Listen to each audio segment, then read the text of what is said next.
you just abandon any precaution. You know, folks, something could happen here, and if it does, so what?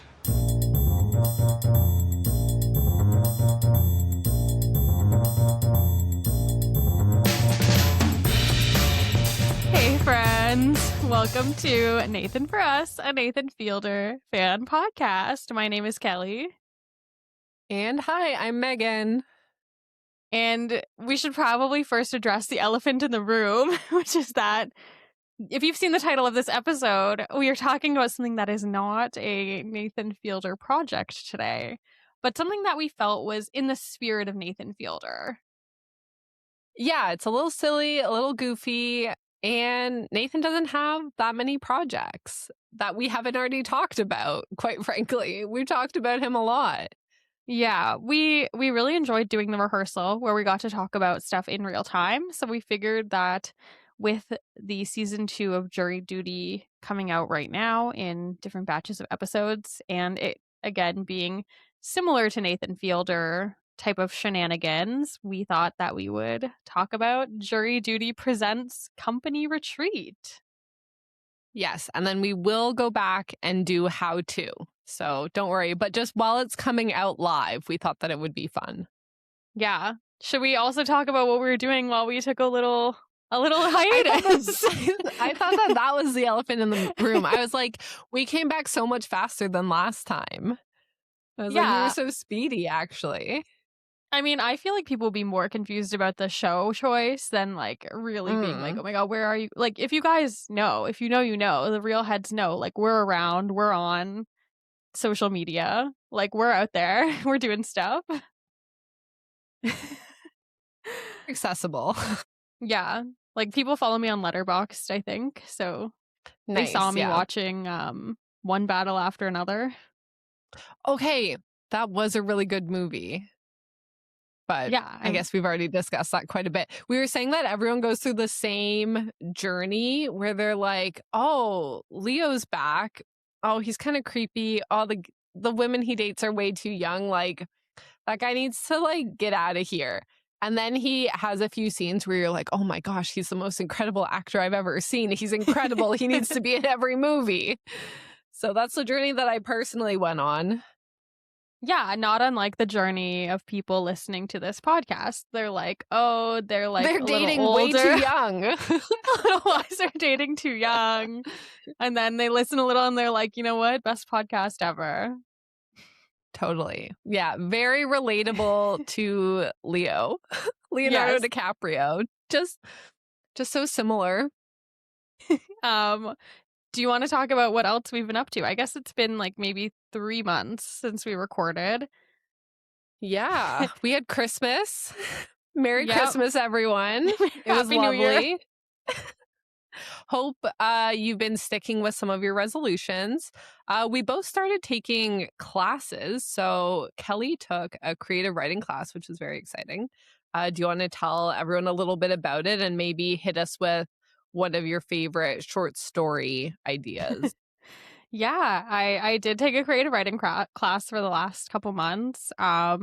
It was so much fun. I took like an intro class. If anyone's thinking about doing something like that through any kind of like continuing education, I would highly recommend it. The one I took was through U of T and it was in person.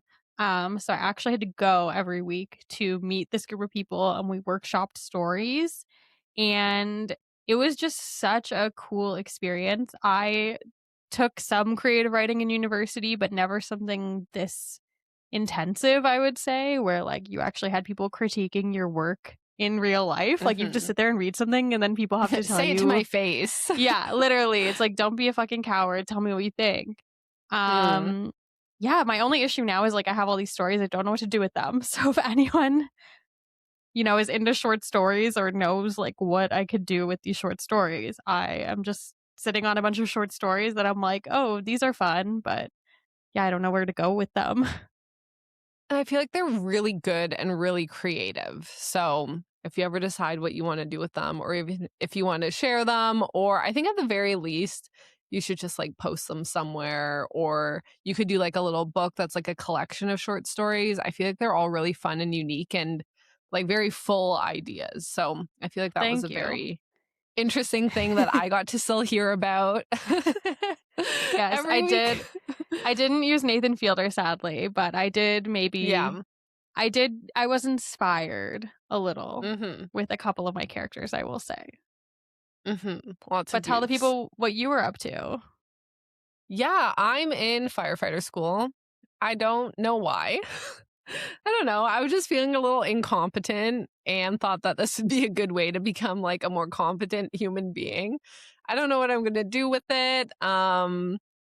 Maybe I'll be a volunteer firefighter. I'm not sure. I'm still working full time. And now we're doing this podcast. But yeah, I've been studying that. And then there's a physical test you have to do. So if anyone has tips, they are welcome. So I've been doing CrossFit. I've been joining the CrossFit cult, and it's been a little bit scary, but everyone there has been really nice. And so I've been trying to do that consistently. And yeah, it's just been a really busy few months, I think, for both of us, trying to like pursue some new hobbies and just see what else is out there. And then we love the podcast. So of course we wanted to come back and make sure that that was still something that we could come and chat about and just, watch a show.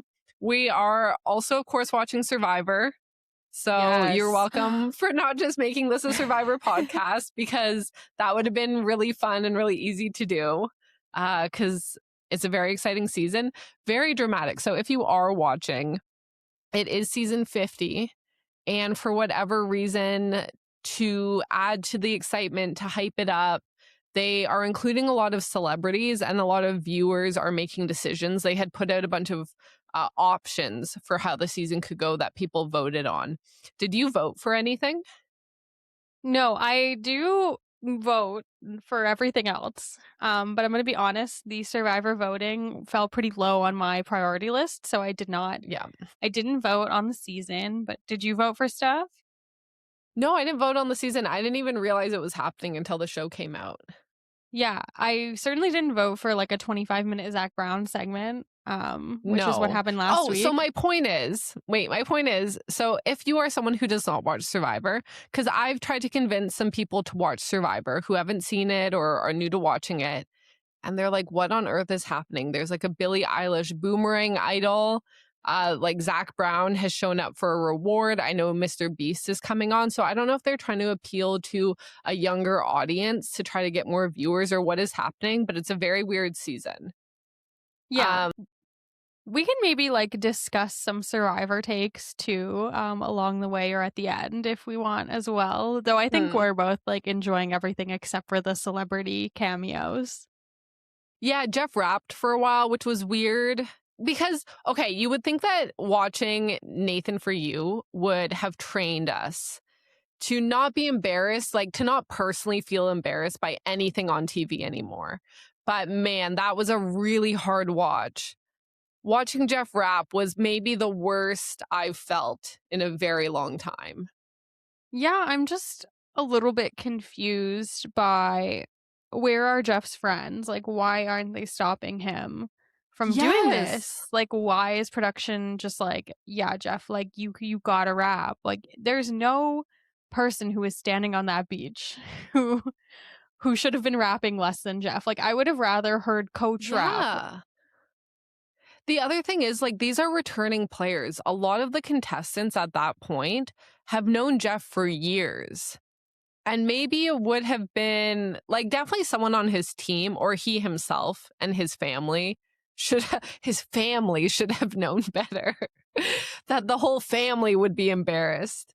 But I cannot believe not a single person had the courage to be like, come on, that was a little lame. That was not so. Everyone was like, woo, snapping, like hyping this man up. And I was like, yes, you should be there for your friends. But I think it would be being there for their friend to say, you know what, this one didn't hit so hard, because you're going to be on national television yet again. But it is the most talked about moment. It is, and I will say, like, maybe it's just his passion, and like maybe we should respect that. Like, maybe Jeff took a continuing education class in rap music, and that's what inspired him. And like, I shouldn't be so rude. So, Jeff Probst, if you ever read my short stories, please be nice about it. Oh, that's true. That's true. Maybe we should be nicer. Because, okay, you know what would be a tragedy? If Jeff had dreamed of being a rapper his whole life and then he just kind of fell into this Survivor gig and was like, okay, I'll do this for a little while and then I'll pursue music. And now they're on season 50 and he's like, man, I haven't pursued my passion throughout my whole life. But Yeah. like the whole internet was talking about it. So part of me also thinks he's a genius because I'm like, that's how you got the people talking about it? That's how you do it on Survivor, you know, at the end of the day. Um, should we talk about Rockin Grandmas? Okay, so if you have not watched Jury Duty, it is an incredible show. I really, really loved it. Where we're going to be talking about season 2. But season 1 was incredible. It's one of my favorite seasons of television. We meet our protagonist, Ronald, who believes that he is doing jury duty and that there's a documentary happening. But every other person who is being filmed is an actor. And I believe that they were trying to put him in kind of awkward, weird situations to see how this person would react to the situations. And he is the nicest human being on earth and just responds so positively and so helpfully. And so you get to watch that really fun and funny journey for him. And then kind of the reveal at the end where they let him know that everyone else is an actor. The concept was really well received. And so they've gone on to make this season where we have our new protagonist, who this time is a temp who is going away on a company retreat with a whole cast of actors who, again, are fully bought in and know what's happening. There's only one person who does not realize that this is a scripted television show that they are on. Yeah, I feel like the important things to note about this show as well are that a little bit different from Nathan Fielder, where I think sometimes it does feel like they're making fun of the people on the show. Like, to me, Jury Duty never felt like it was punching down on Ronald. And I think from this first episode we saw with Anthony, same thing. It doesn't feel like they're making fun of the person who's not aware that this is like a scripted show with actors. And I think the other interesting thing about this show and why it's so successful is that they tend to cast these people who are just very normal, and it's the perfect straight man. It's the perfect insert for the audience. Like, we meet this Norman guy. He's 25. He's from Nashville. He's just a very mild mannered individual, clearly just a nice guy. And I think when you put someone like this into a show where everyone else is so kooky crazy and all of the things that are going on are just so over the top, it's kind of the perfect sauce, the perfect Rockin' Grandma's hot sauce of a show where we really get to see, you know, how far people will go. Yeah, and I completely agree. Whereas on Nathan For You, when the shop owner is so normal and just like allows Nathan to do his thing and just accepts it and says, okay, yeah, let's go ahead with that. It's not the most exciting episodes. It's the episodes where Nathan has to really go to an extreme place to make sure that the episode is really entertaining. The Richards tip comes to mind, where the business owner, he said, okay, yeah, sure, let's go with that. And he has a few funny lines, but he's just very encouraging of the idea. He gives input here and there. But Nathan really had to go on a quite long side quest with a lot of other characters to really draw out that quirky atmosphere. Whereas Anthony Norman is a 25-year-old guy from Nashville. And he just seems so lovely, so sweet, so helpful. But I think that is really great for this role. I completely agree with that. Yeah, okay. First things first, have you been on a company retreat? I have.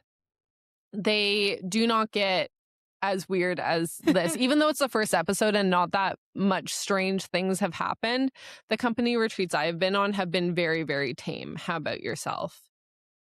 To be honest, mine were not that tame. Nothing that like crazy kooky happened, but when I used to work for a an electrolyte company that was based in America, they flew us all out one year. We used to do an all company meeting every year where they would take us to various places, and one year we went to Sedona in Arizona, and I remember one night we all got like really drunk, and it was at this like spa. Like it was at like a really nice like spa in the desert where there were other people there because our company wasn't that big. So there were like other normal residents, and we were all in this hot tub outside of the Whoa. rooms, and they like someone called security to come kick us out, and like our CEO had to come and be like, you guys need to like go to bed. Like we were children. And this is like the CEO wasn't with you.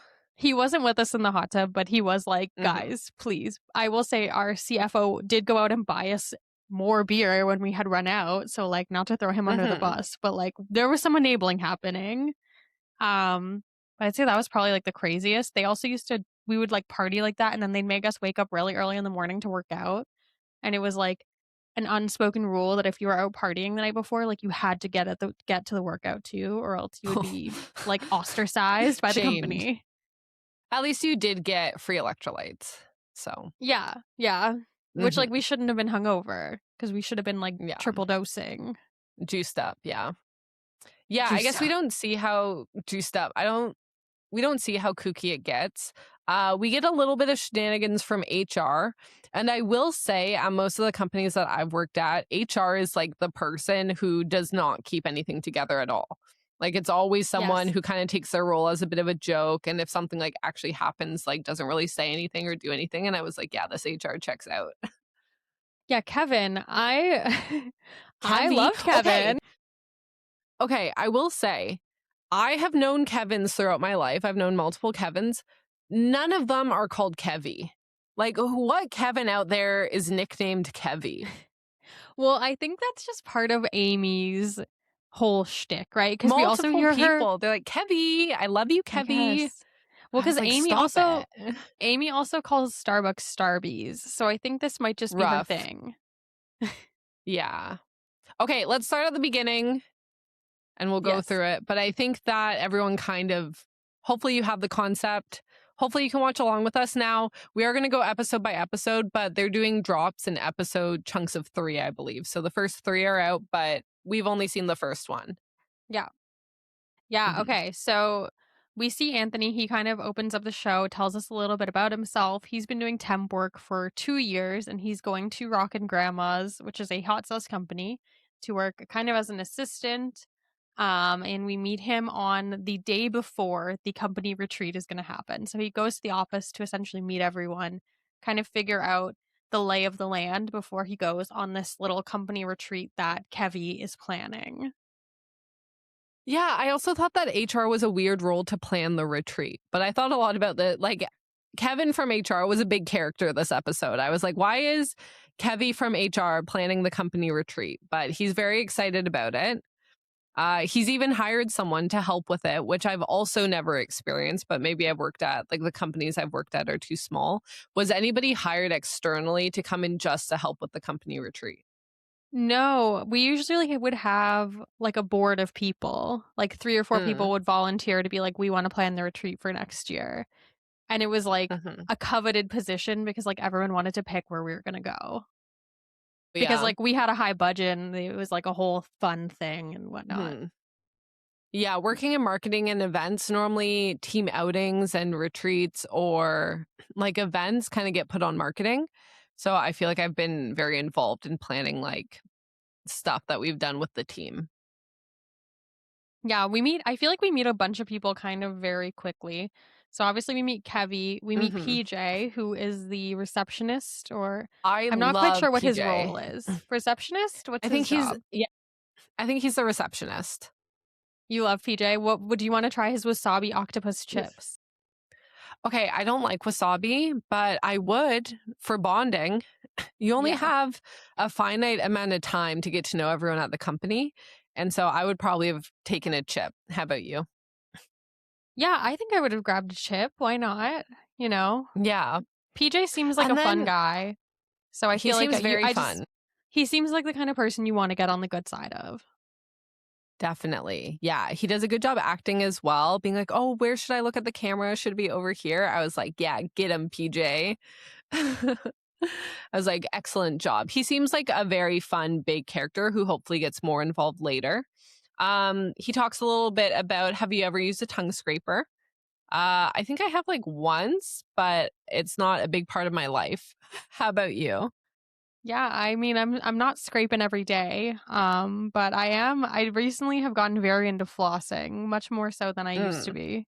I feel like I used to be like a very delinquent flosser, and now I'm like at least 3 to 4 times a week, sometimes every day, if I'm feeling spicy. That's good. There's like one spot, like in like my second last tooth on like the left side, that I don't know if there's like a little space there, but I feel like I always have to floss that one spot. Stuff just gets stuck in it, but the rest of my mouth I think is fine. It's immaculate. Well, no, but I only like get in there if it feels like there's a problem. Like I do the Fair. normal stuff, but I had braces and I have back braces and everything, so it's a whole thing. But I like the normal stuff. I'm pretty vanilla with my oral care. Yeah. Brush twice a day, mouthwash sometimes. Sometimes we'll try to like scratch at the tongue, but I don't have a fancy tongue scraper. That's it. The classics. Play the hits, as they say. Yeah, exactly. Okay, we also meet Jimmy very briefly, and we learn immediately that he's from the warehouse. We get a couple of other facts about him. He's been sober for 2,446 days, which is 6.7 years. I did the math on that. And thank you. His first interaction is asking Kevin if he is allowed to forward a slightly sexual in nature email chain around to the rest of the office. Okay, one, hilarious. This guy would be on Nathan For You. Perfect. Good of him to ask, I guess. Like, might as well go to HR. But yeah, is it sexual in nature? Like, really killed me. So slightly. Kevin is unsure. I'm also unsure. I was trying to think about what that could mean. What could slightly sexual in nature mean? Like, that feels like so vague. Mysterious and alluring. I would be like, yeah, actually forward it to me. I'm curious now. Maybe that's how they get you. Do you think it's one of the emails that's like forward to 10 of your closest coworkers and get extra luck for the rest of the year? That's not sexual in nature. It'd have to be like... There was a wink. I added a wink at the end. It was slightly sexual in nature.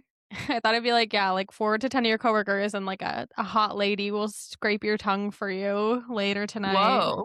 With her little grubby nails. Scrape it up. Oh, no. My cat is getting... We don't have to go on too much of a tangent, but my cat is getting dental surgery in the morning. So I think her teeth are not long for this world, unfortunately. She's a little old lady. I'm going to be like, okay, if you can keep any teeth, like if there's a good one in there, feel free to leave it. But I think maybe they might all be gone. I thought you were going to ask me, like, if you had to keep one tooth, like, which one would you keep? I'm like, I really don't know. Asking. No, I'm now. Okay, new question. If you could only keep one tooth in your mouth, which tooth are you keeping? This was the better question. I almost feel like I'm like, wouldn't it be better for them all to be gone? I feel like it would look worse to just have one. And gums are pretty hard. Okay, looks are irrelevant at this point. This is all about utility. You're not looking good with one tooth. Am I like selling them to some sort of like... Oh, okay. This isn't like a black market situation. You didn't forward your sexual in nature chainmail email. And so you've gotten the consequence of losing all but one tooth. You should have forwarded that email. Fuck. Oh my God. So, but the spirits are kind and giving. And they have said, Kelly, you may keep one tooth. Which tooth? I feel like I would probably pick a molar, right? Or maybe like one canine. I'd probably keep like one canine. I also got a root canal recently and it was very expensive. So I don't know if I should keep that one. Not that one. I feel like it's already damaged, So the benefits It's really only good if you have 2 teeth so they can do something together. So do you spend more time chomping through like apples and different things, or like biting up stuff at the back? Well, I think I would just like cut apples, right? Like I think at that point it's like you're just cutting. Do you up want a molar at the apples. back? I think I and want you're a going to kind of molar. mash it against your gum. Because like I feel like you can't eat salad without molars. Is salad your favorite food? No, but like You're like, oh, I'm just eating so much salad all the time. How am I going to eat my salad with my one tooth? I'm just the epitome of health. Well, because I famously have a toddler. I've never been served a salad at your house. Well, famously I have a toddler, and it's really hard for him. He like can't eat salad because he doesn't have all his molars yet. He only wants croissants. So her son is the most sweet baby boy. And he's very intelligent, like the most intelligent 2-year-old. But last time I was at their house, and I do, to be fair, I do bring him croissants every time I come over. But now he like knows it. So he came up to me, and he was napping when I arrived. So we put the croissants in the kitchen, and he came up to me in the living room, and he's like, "Where are my croissants?" And I was like, "Oh, they're in the kitchen." But I was like, how did you know? I was like, I need to mix it up, throw things out there, get him something new. I'll get him a salad next time. Keep him on his toes. My friend bought him some candy from like a Mexican store, and that was like crazy for him. And I was like, it's from Mexico. And he was like, now he's like, is everything from Mexico? And I'm like, no, like just that one candy you had, and then sometimes other stuff, but not everything. Sometimes other things too. I'm like, he doesn't like, he's really bad about understanding when stuff comes from different places. So he thinks everything comes from Costco and Mexico. A lot of things in my household do come from Costco. Okay. Me too. But I digress. I think we would each keep one back molar and hope for the best. Yeah. If you're a dentist out there and you're like, this is obviously the wrong call, please let us know so that if this were to ever come up, we make the right decision. I did almost lose 2 teeth in a biking accident. So that wasn't an issue. Knew about this. I thought you meant recently. No, like, oh, no, it was a while ago at this point, luckily. Yeah. Traumatic. Yeah. Traumatic work trip, actually. Traumatic company retreat.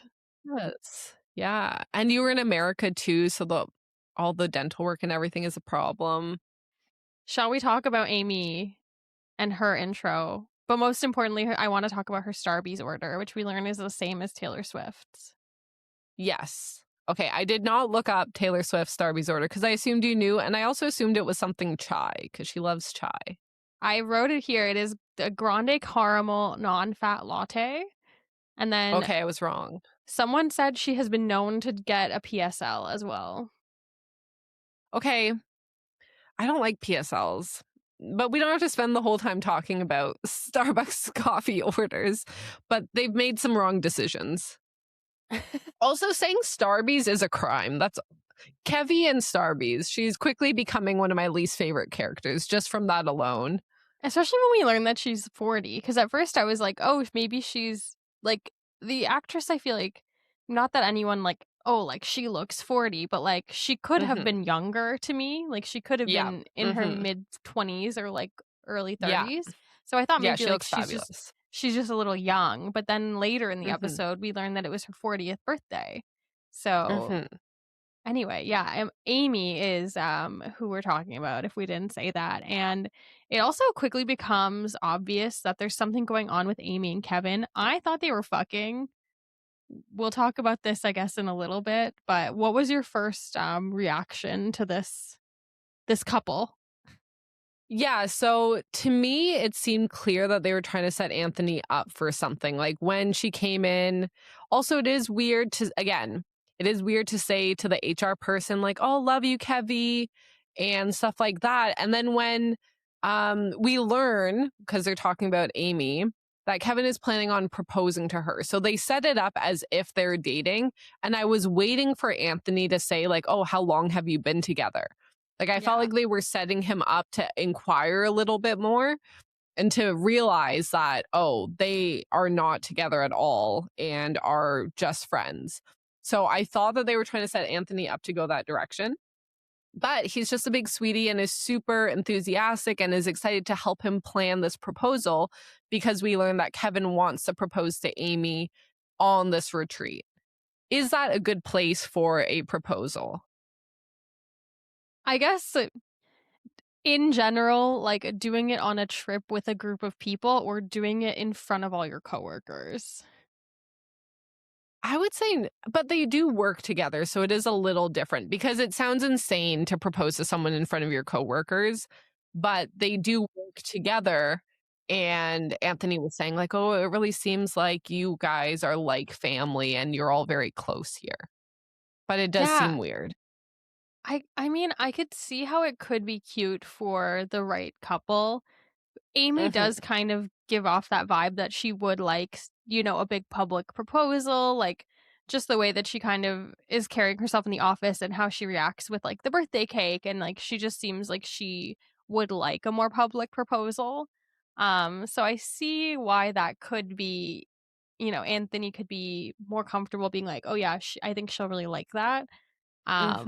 Me personally, absolutely not. Like that would be bizarre. I feel like even if I was dating someone I worked with, I feel like I would still think it was bizarre. Yeah, no, that's crazy. And then also to do it on the work retreat where you then just have to keep hanging out with your coworkers for another week.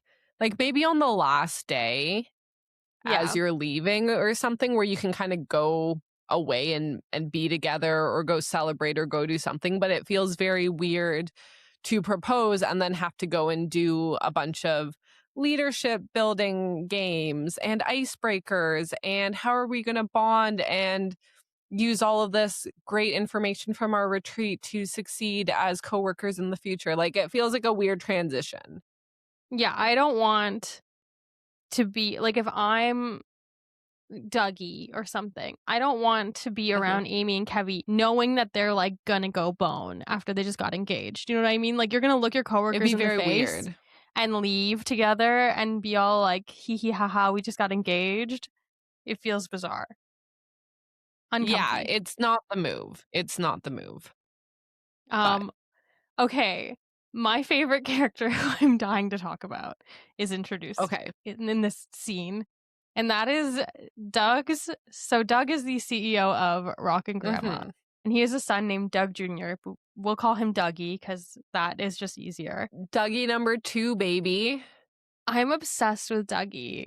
We learned that he lived in Jamaica for a few months to get his band off the ground. He's just Chet Hanks. Yes. He seems hilarious. And I think what's really important to characters like that, who, you know, he is going to come in, replace his dad. He's going to run the family business. He just seems really nice. To be honest, he seems like a really nice guy so far, because I feel like kids like that or like Family Succession, like they were almost setting him up to be this really entitled, like unlikable person that people really don't want to be taking over the business. We get a little aside from 2 of the other coworkers who mentioned, you know, I don't know if he's fit to run the business, but it's like, at least he's really nice. And he and Anthony are getting along really well. They spend some time together, so much so that Anthony even mentions that his favorite person that he's met so far is Dougie, and he feels like they have a lot to talk about. Yeah, I mean, I think Dougie is a bit of a himbo. And I think that's really like the only, and okay, he does seem to be a little bit of a cultural appropriator. He's a white guy, in case anyone didn't watch the episode, who moved to Jamaica and started a band called Jive Prophets. And seemingly does like some sort of reggae music. But at that aside, he does seem to just kind of be a himbo who likes music. And I do think he's going to get a lot worse. Like he has to be the Michael Scott, not socially aware, says inappropriate things, makes people uncomfortable. Like he just so has to become that character. Even in some of the flash forwards of the episode, you see him saying a few inappropriate things that I'm just like waiting for it. So he's really nice this episode. I think partially to get Anthony a little bit more bought in. Yeah. And to get him to stay and want to be involved with this retreat and get him comfortable with all this new stuff and the documentary happening, I think that they kind of held off and did some more lower risk activities and pranks first. And I think it's just going to get ramped up and ramped up and ramped up. Yeah, for sure. I think that's like the only way to make it believable for Anthony and to make it fun for the audience too. Yeah. Also, just in case we didn't mention it, I feel like we kind of did. We meet so many people in this episode. I feel like they'll all kind of come back in at later points. Like I think the main people for this one are kind of the Kevy and Amy story. But there might be people who we don't get to talk about as much for sure. Yeah. I'm sure that they'll each get their own kind of storylines and they'll jump in, but really that's the focus. Should we talk about the site of the retreat at Oak Canyon Ranch? It has great Google reviews. I feel like oh, okay, tell me about it. It's a 50-acre luxury private estate in the Santa Monica Mountains near Malibu, California. It honestly looks gorgeous. I did look it up on Google, and if anyone is looking to book a company retreat, looks like Oak Canyon Ranch could be a good option for you. Ooh, hire us as temps to come and just like do stuff. Oh my God, yes. Honestly, I had never really thought about temp as being a job before, other than like Ryan the temp from The Office. Like, I've never thought about it. I've never worked with someone who's a temp. I've never had a company where that's what they do. So I've just like been very interested in that kind of career. Like what? Yeah. You just like show up and do random jobs. You're like a task rabbit almost.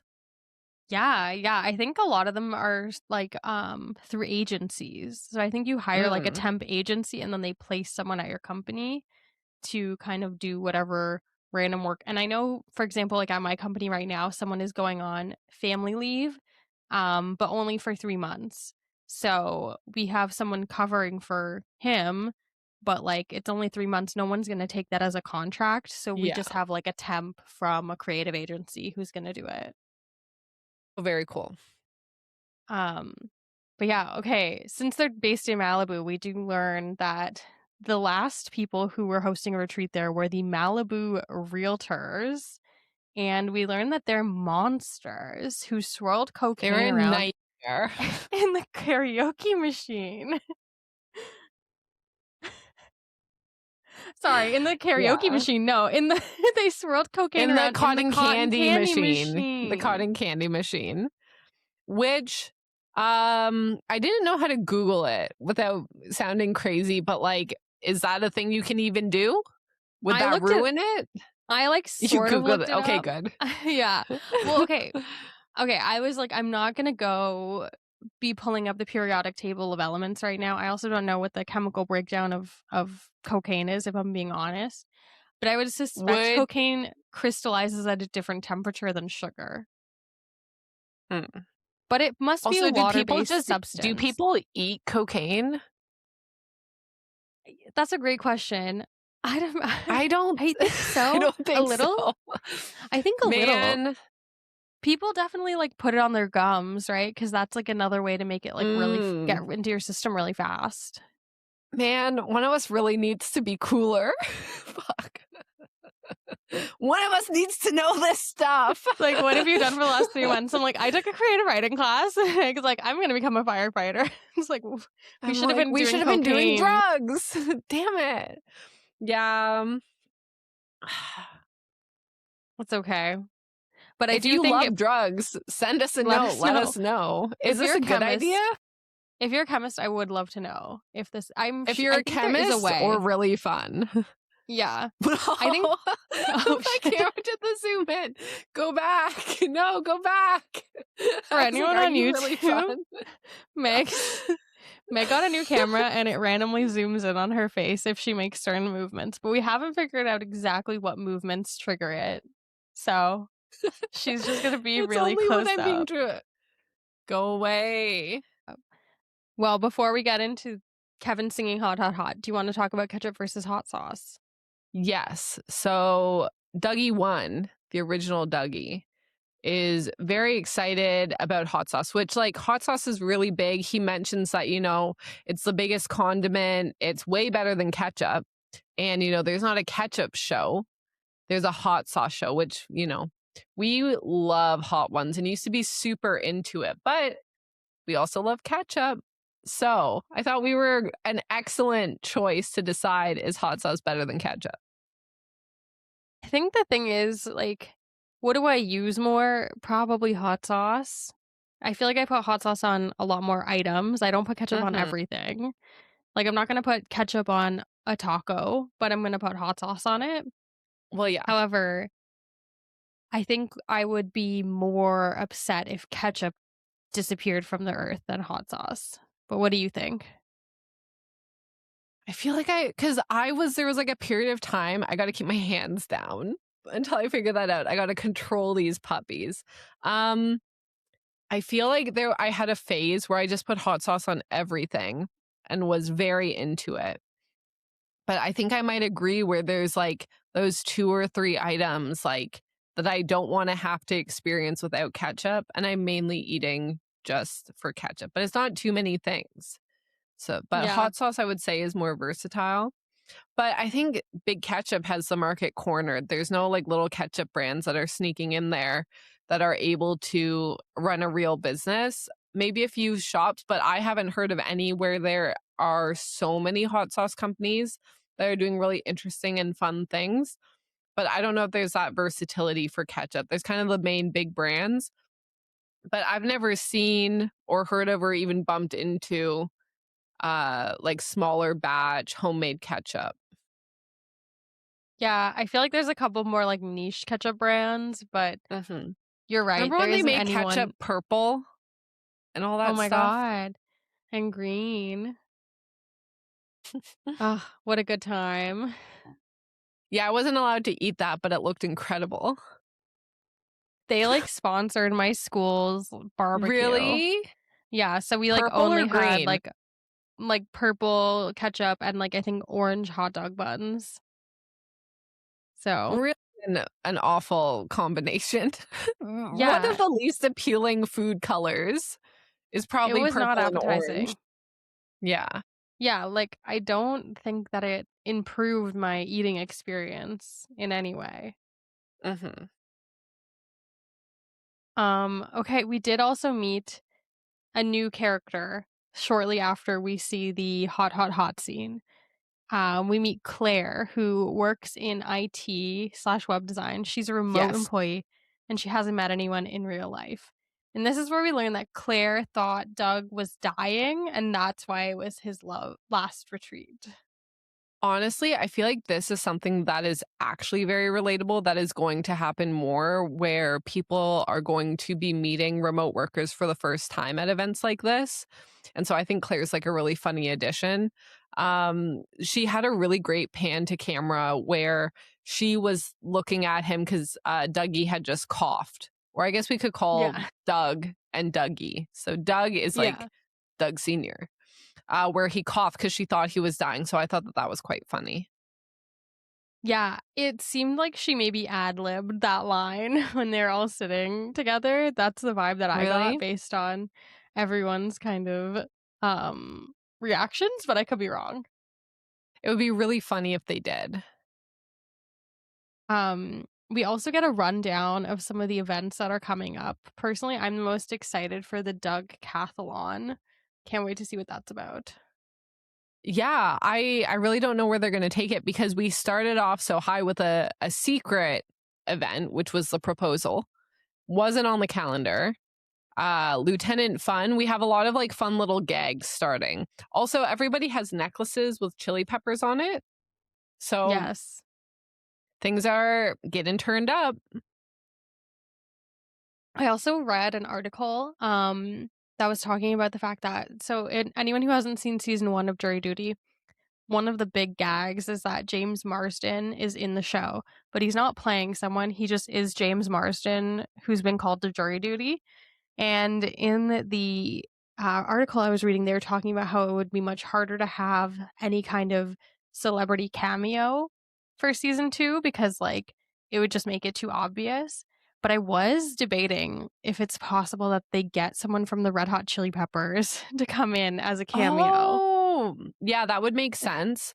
Or if they had like it is a small company though, right? So it's hard to tell like how much money this company is making, but having like a Food Network personality, a Flavor Town hero, Guy Fieri scenario would be incredible. Now, last season with Ronald, because there are some smaller actors and actors that people do recognize who come on these shows. So last season, there were a few actors who I actually knew. And one of them, who was supposed to be a more long-term character, Ronald had mentioned that he had seen the show this person was on. And so they phased that actor out really quickly and kind of he wasn't selected for jury duty. So there are actors that are used that could give it away as well, especially if they're just pretending to be a normal person coming to the company retreat. That would be way weirder. So I don't know how they're doing this background check to make sure that they aren't following or haven't seen any of the shows that these actors have been on, or just making sure that it's some pretty small time or less known actors. I think I saw, is Lisa Gilroy in a future episode? I think I've just been like watching a lot of her content recently, so maybe I'm getting that mixed up. But I do think that there are some bigger actors who come in future episodes. So it'd be interesting if you recognize anyone and how they pivot with that. Yeah, I read a thing where they said that he apparently was like, oh, I don't watch a lot of TV. I also feel like because they cast him from Nashville is probably pretty helpful, because I think Ronald was in California. So I feel like if you're even like in the LA area, you're maybe more likely to have some exposure. But I think with him being not from LA, and then also apparently he doesn't watch a lot of TV, probably higher likelihood he won't recognize any of these people.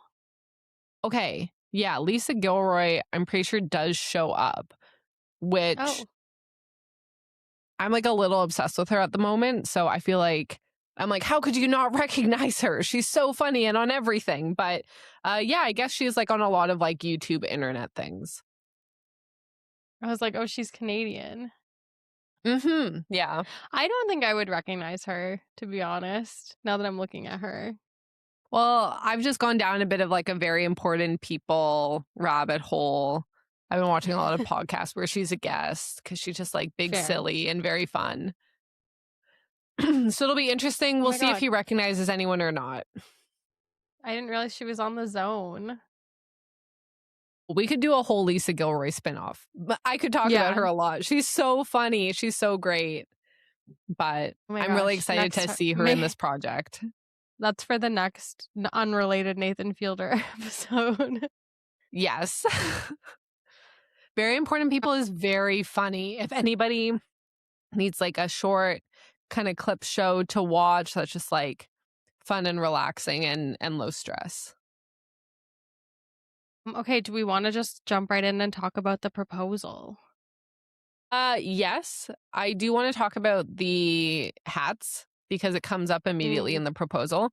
So Kevy decides he's going to be Lieutenant Fun, which is good, I guess. Anthony is like clearly captain. I don't know. Is he Captain Fun? He's Lieutenant Fun, right? But why wouldn't he be Captain Fun? Is he Captain Fun? Is I'm going to be honest, like I'm not a seaman, so I'm not 100% sure what the correct verbiage would be. We learned a lot about pilots last time. I guess maybe I need to learn more about seafaring. Seamen. The hierarchy of both sea and entertainment. Gesture is. I learned it. Okay, I was doing some research while we were dealing with that. Yeah, Kevin is Captain Fun and Anthony is supposed to be Lieutenant Fun. Okay, that makes more sense. Yes, but Anthony doesn't get a hat, and it is devastating, and he should be devastated. He shouldn't be Lieutenant Fun. Apparently, he should be First Officer Fun. Or Chief Mate Fun. First Officer Fun. It kind of rolls off the tongue. Yeah, I like that, because I was looking and I'm like, what is a lieutenant? Lieutenant is for the Coast Guard. versus like on a ship. Anyway, I really it was really bothering me. But I only had looked it up now. I didn't look it up before. It only wasn't started bothering me before. It's only because I got it wrong. Me.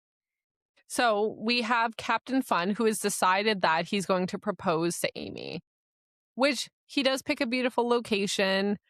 They discuss that he should not keep his hat on, but he does, right? Which is yes, that is the discussion. He overrules the choice and decides to keep it on. Yeah. So during this proposal, which we learn is a proposal, and Amy is learning in real time that it is a proposal. We learn that they made a deal like one night, because the other thing is like they are social, like they do hang out outside of work, but they had made an agreement that if when they both turn 40, they're still single, they're going to get married, which I feel like is a classic deal. You know, I think 30 is what a lot of people pick, which used to feel old, but now 40 does sound more reasonable for this deal. They also made this deal as adults. I feel like 30 is really young. I don't know if anyone's now doing 30. Now I do. But when I was younger, I think that the classic deal was like, oh, if I'm single when I'm 30, like we should get married. Like people just say that. Maybe.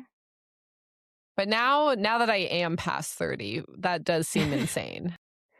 And 40 does seem more reasonable. 40 seems like a better choice. If anyone's thinking of putting together one of these deals, like you should be doing 40. Yes. Don't propose at a company retreat, though. So I now think, so they're clearly close to each other. They have made this agreement. And so Amy seems to take this very, not poorly, but just seems very surprised by it. And is like, oh, but we've never even been on a date. Like we have hung out, but like all my girlfriends have been there. I think that if he didn't propose and if he had said, kind of pulled her aside and asked her on a date, I do think she would have said yes. I think that there is some level of interest there, and that jumping to a public proposal was too far, even though they had this discussion.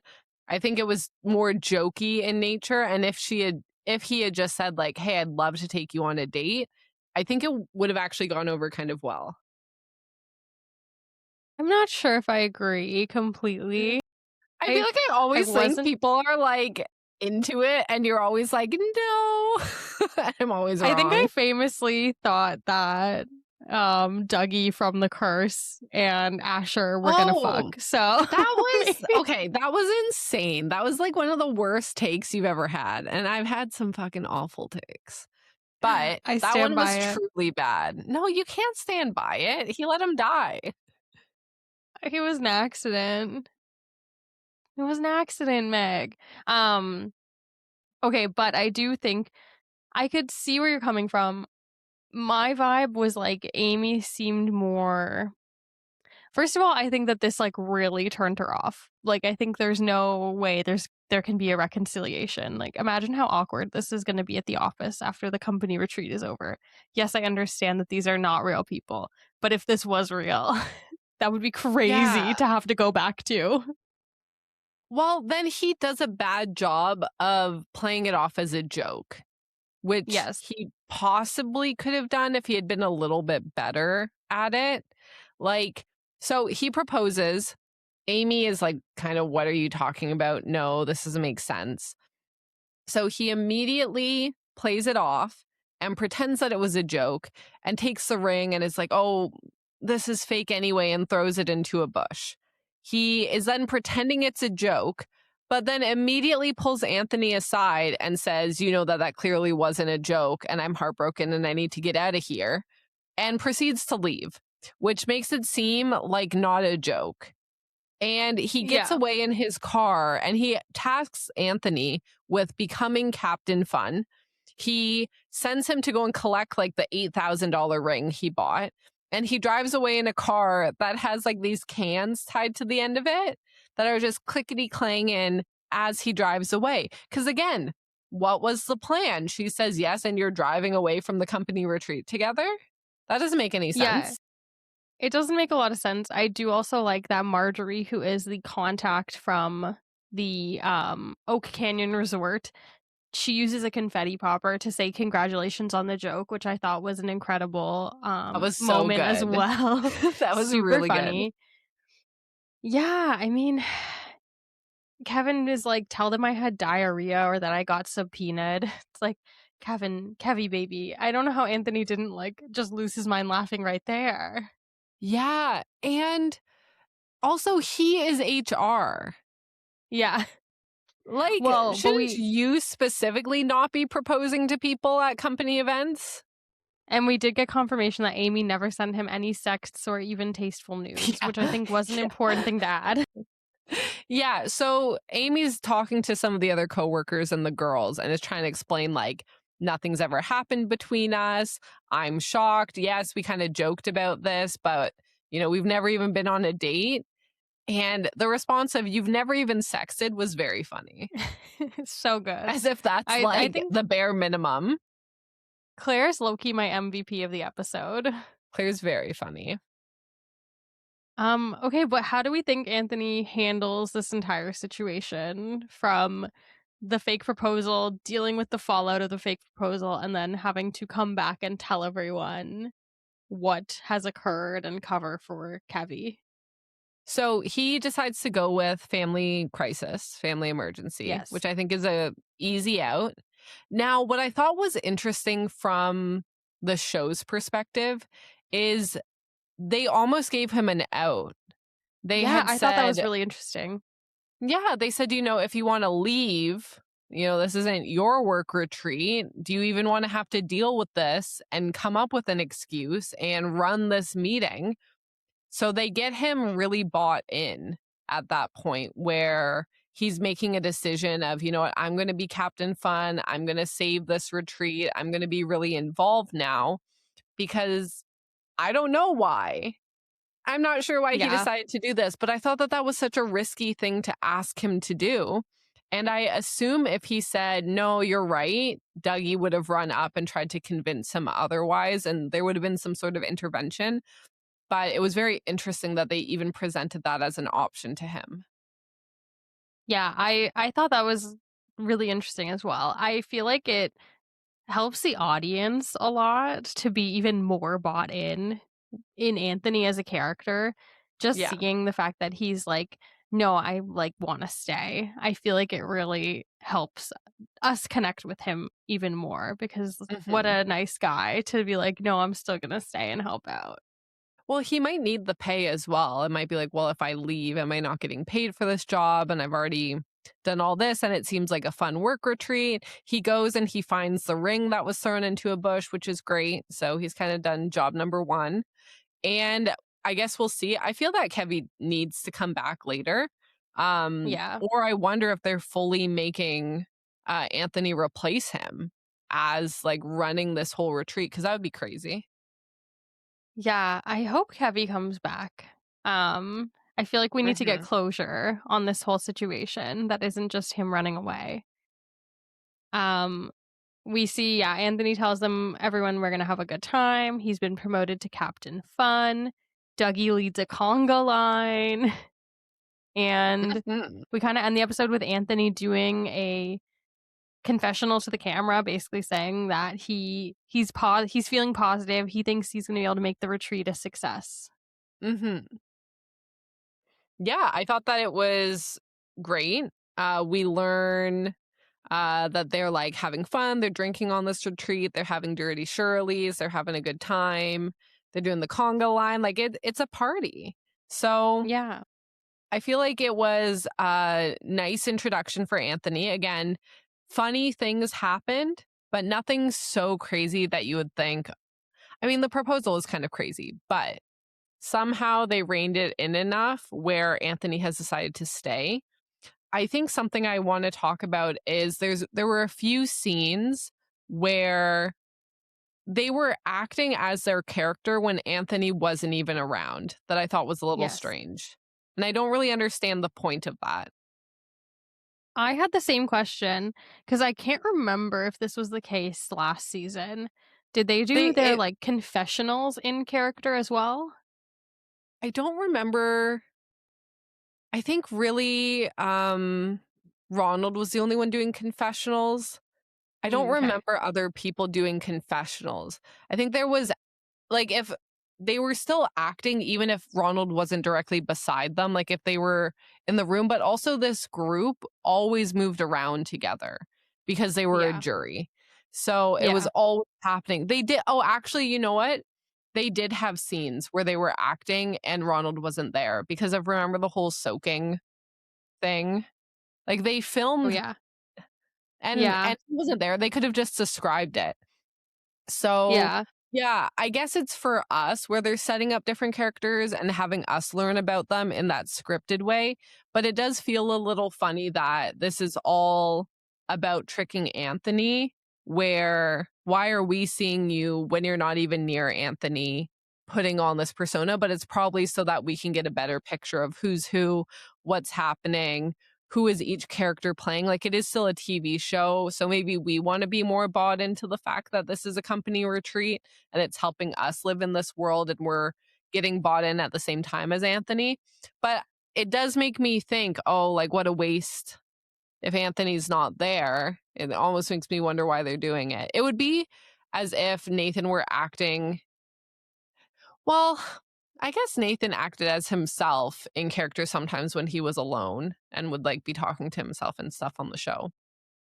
Yeah, I feel like Nathan's a bit of a different case though, because it's like he's putting together the entire product, and Nathan is like such a, I don't know. His whole thing is like, where does the character end and Nathan begin? Whereas like these people are literally playing a character. Like I'm sure the actor playing Dougie isn't like that in real life. Yeah. But yeah, it definitely feels a little weird. It feels very much like we're watching The Office right now. Yeah. I don't know if you got that vibe too. I don't know if just the characters, maybe like the archetypes that they've picked. It would be fun actually to try and map the archetypes that they have in the show. Yeah, Amy's definitely Pam. Kevin is not Jim. And that's all we've got. Well, Dougie will be Michael Scott. Doug is maybe like Robert California. We'll see what he's like. Yeah, we could probably map that. But the thing is, Anthony the Temp would then be Ryan. So yeah. Not by character, but by position. Yeah. Yeah, I mean, I like it, I guess, because otherwise, and I guess part of it might be that Anthony isn't giving them enough of a like fiery confessional and that kind of thing, so they need more content. I'd guess that might be the reason behind having the actors doing confessionals. Yeah, I think especially in the first few episodes, and we can track it as it goes. Again, building this world for us is probably very important. Remembering characters' names, learning their personalities, figuring out who's who. It just wouldn't happen if we're only shown scenes from Anthony's perspective and how people act around him. So I guess that's what it needs to happen. But it does feel a little strange. But I think that over time, it'll feel more natural. Yeah, I always want to hear all of the actors after this is over. Like, I can't wait to hear from them when the season's done. Yeah, I think that'll be really fun. Okay, the next episode is called Team Building. I didn't look up the little blurb about it, and this episode was called Onboarding. I don't know if we ever mentioned that. I don't think so. Maybe not. I think we were talking about like Jeff rapping in Survivor. But yeah, if you want to be a part of our team, you can follow us on Instagram at NathanForUsPod or TikTok at NathanForUsPodcast. You can send us an email, NathanForUsPodcast@gmail.com. We still have not figured out how we are getting emails from people who think we're Nathan Fielder. It is very funny, but I do feel bad.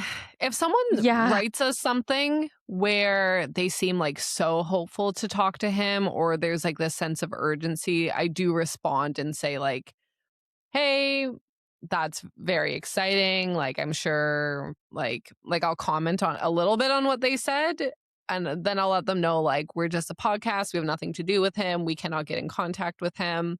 But people email us kind of often thinking we're Nathan Fielder, which is funny. Yeah, and we used to be like the Google Gemini or Google AI generated response. When you Googled like Nathan Fielder email, we came up in the AI summary as like his email. But I think people were like, no, that's not right. So now the last time I looked, it said like, don't be fooled by misinformation. NathanForUsPodcast@gmail.com is not Nathan Fielder's personal email. It is a podcast run by fans. Not that we ever tried to make people think that we were. It's called NathanForUs@gmail.com. This is Lucy. Classic Lucy Cam. She's getting her little teeth, hopefully. Why doesn't the camera zoom in on her? The one time I need it to zoom. I was going to say, this might be the last time we see her with all her teeth. She's got a few front ones that I think are not rotten and are like healthy. Like, they're all... Okay. We'll learn more once they get in there. Like, her gums are just really red and she's kind of old, and we'll learn more tomorrow. But she's just a happy little lady. She just wants to nap all day, and she's going to get so much wet food and treats and everything. So hopefully she's just like super happy about it. Is there anywhere you want people to follow you, Meg, or anything you have going on that you want to promote? Just this podcast. Listen to our old episodes of this podcast. You know, we asked a few fan questions throughout this. Like, if you could only keep one tooth, which would it be? Let us know. There's things I'm genuinely curious about. Do people mix cocaine and cotton candy? Is that a weird thing to do? Tell us. We'd love to know. Rap, are you watching Survivor? I am doing the Survivor official like pool, which is different from a normal pool that you do. You pick 3 contestants from each tribe, the original tribes. And then you get points based on like if they cry, if they get an idol, like all these different things. So let me know who your winner pick was. If you just want to like yap about anything, you can message us on any of the platforms. Let us know what you think of Jury Duty Company Retreat, episode 1. Yeah, I also am doing a pool for Survivor, and I'm doing very, very poorly. Who's your winner pick? I picked Aubrey. How about you? Ooh, I picked Camilla. I feel better about my chances than yours. Aubrey has an idol. Yeah, but Aubrey has a lot of enemies, it seems like. She's not being very friendly for whatever reason. It is. She is being a little rough, but I feel like she always starts out a little bit chaotic. I'm obsessed with Emily Flippin right now, and I've never watched Survivor. I've never watched Survivor and been like, wow, like that's me. Like if I were playing Survivor, I'd be literally doing exactly what she's doing. She's extremely chaotic and it's driving me up the wall, but I did pick her. She's one of the 3 I picked from that tribe. Rick Devens, Christian, and Emily. So they're all still in the game. Wow. I'm hoping for the best. It is stressing me out a little bit what she's choosing to do, but I can't believe she's still in. I hope she stays. That's my girl. My girl. If anyone wants to follow my book reviews on TikTok, I did start posting them again at Kelly W. That's like Kelly, Kelly, the word double, and the word you, YOU. And I've been reviewing a couple books. I'm trying to get back into it, guys. It's tough. Yes, go follow Kelly. Learn all about the fun books you should be reading. Her reviews are super fun, even if you don't read along. She reads all sorts of wacky stuff that I like to get like little synopsis of. Like, I love it when you pop on other podcasts because like maybe I wouldn't have read that book, but I like hearing about it. So man, I would actually like if anyone that listens to us posts a book podcast, like please, I'm always dying to talk about books. I just read all of Dungeon Crawler Carl. Like there's 8 books or 7 books. Yeah, I just read all of them, which I did not have the time for, but it just overwhelmed me. He's coming out with a new one too. Yeah, he has a new book, Operation Bounce House. I think that's completely unrelated. And then the next in the series is also coming out very soon. So I just threw on the audiobooks, and anytime I had a thought, instead I put it on an audiobook instead to just have like no real thoughts. But it was very fun. There were Dirty Shirleys. That was like a key component in the show. They'd go to the club, and this cat would get Dirty Shirleys, who was also like shooting lasers out of her eyes. So it's a whole thing. Honestly, it's very fun. I'm like, we should be ordering Dirty Shirleys. I'm like inspired. I really would love to have one. I've never had one. Like, we should bring. I mean, I used to drink Shirley Temples all the time as a child, but I feel like we should be bringing Dirty Shirleys back into the zeitgeist, into the mix. I've never had one. I assume it's delicious. Next time we go out, we'll order one and see if the bartender is like, yes, this is a reasonable thing for like you to order, or we'll just make some at home. So we'll give it a go. Perfect. Okay. Plan. This has been Kelly and Megan on your side.